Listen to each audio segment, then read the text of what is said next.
बच्चों, मैं हूं आकाश रजक और आज की इस वीडियो में आप सीखने वाले हैं स्केलर और वेक्टर क्वांटिटी के बीच में डिफरेंस। दोनों ही ना बहुत कंफ्यूजिंग टर्म है।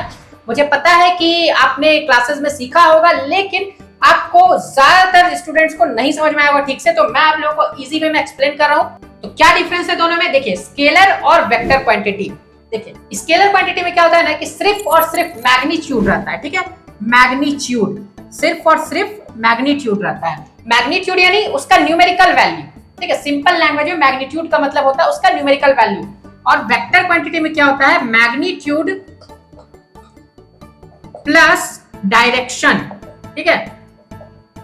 ये फिल्म डायरेक्शन वाला डायरेक्शन नहीं, डायरेक्शन दिशा वाला डायरेक्शन, ठीक है।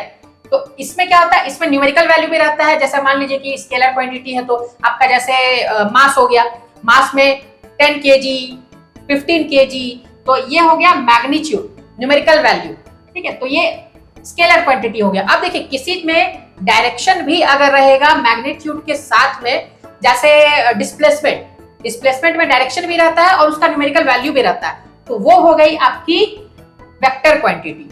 तो फर्स्ट डिफरेंस तो यहीं पर आ जाता है, सिर्फ और सिर्फ न्यूमेरिकल वैल्यू रहेगा, मैग्नीट्यूड रहेगा, तो वो हो गया स्केलर क्वांटिटी। और मैग्नीट्यूड प्लस डायरेक्शन दोनों रहेगा तो वो हो गया वेक्टर क्वांटिटी। ओके, इसके एग्जांपल्स क्या क्या है, जैसे मास, लेंथ, वॉल्यूम, ये सब इसके एग्जांपल्स है। इसमें सिर्फ और सिर्फ न्यूमेरिकल वैल्यूज रहते हैं। लेंथ अगर मैं आपसे पूछूं कि रेक्टेंगल का लेंथ कितना है, आप बता रहे हैं कि ये 5 सेंटीमीटर लेंथ है, तो उसमें डायरेक्शन तो आप नहीं बताते कि 5 सेंटीमीटर ईस्ट की तरफ है, ऐसा तो नहीं बताते हैं। तो इसीलिए ये सभी चीजें जो है, ये सभी जो टर्म्स है, इसकी जो है सिर्फ और सिर्फ मैग्नीट्यूड्स होती है, तो ये स्केलर क्वांटिटीज है। वेक्टर क्वांटिटीज क्या हो गई, वेलोसिटी हो गई, ओके, एक्सीलरेशन हो गई,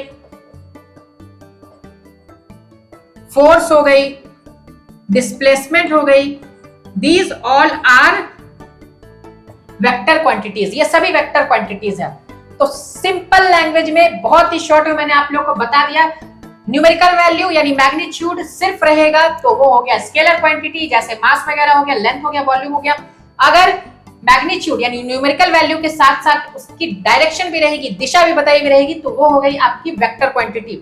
वेलोसिटी, एक्सीलरेशन, फोर्स, डिस्प्लेसमेंट, ये सभी चीजें जो है ये आपकी वेक्टर क्वांटिटीज है। आगे आने वाले वीडियोस में मैं क्लास 9th और 10th को और भी टॉपिक सिखाने वाला हूं, तो चैनल पर नया है तो सब्सक्राइब जरूर कर लीजिए पढ़ने के लिए बच्चों। फिर मिलते हैं एक नए वीडियो में, तब तक के लिए बाय बाय।